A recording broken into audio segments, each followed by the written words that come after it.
ओम श्री परमात्मने नमः। ओम नमो भगवते वासुदेवाय। कार्तिक मास महात्म अध्याय 8वां। नारद जी बोले कि हे राजन, अब मैं संक्षेप में कार्तिक के व्रतों के उद्यापन सुनाता हूँ।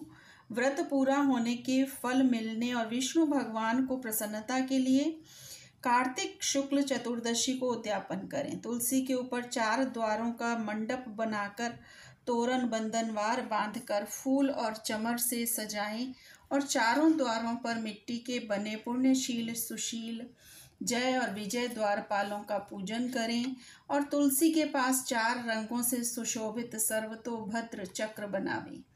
उसके ऊपर पंच पल्लव और नारियल रखकर एक सुंदर कलश स्थापित करें।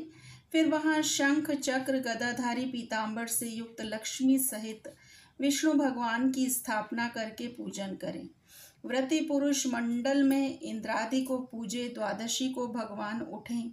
त्रयोदशी को देवताओं ने उनके दर्शन किए और चतुर्दशी को पूजन किया। उस दिन शांत रहें और सावधानी से उपवास करें। गुरु की आज्ञा प्राप्त करके भगवान श्री कृष्ण की प्रतिमा का पूजन षोडशोपचार से करें और विविध भोग अर्पण करें।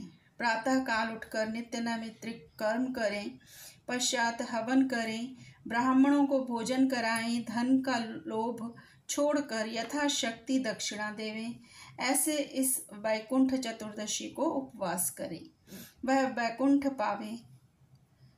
जो भगवान चक्रपाणि के जागरण में भक्ति पूर्वक आंगन में गायन और नृत्य करते हैं, उनको सहस्रों गौओं के दान करने का फल मिलता है।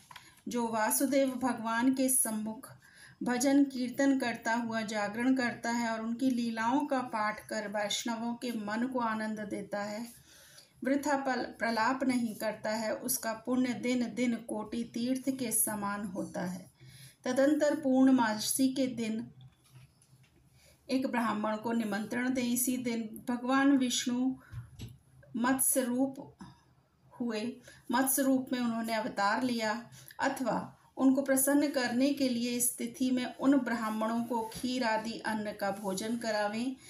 अथवा अतो देवा मंत्रों से तिल और खीर का हवन करें। तत्पश्चात यथाशक्ति दक्षिणा दें और नमस्कार करें, जिसके करने से अक्षय फल मिलता है। विधि पूर्वक कपिला गौ का पूजन करें और उपदेश करने वाले गुरु को सपत्नीक वस्त्राभूषणों से सुसज्जित कर व्रत समापन करावे। प्रार्थना मंत्र इस प्रकार है। आपकी प्रसन्नता से भगवान भी मेरे ऊपर सदा प्रसन्न रहें और इस व्रत से मेरे 7 जन्म के पाप नष्ट हो जाएं और मेरी संतान स्थिर होए और मेरे मनोरथ सफल हों और मरणोपरांत मुझे विष्णु लोक की प्राप्ति हो।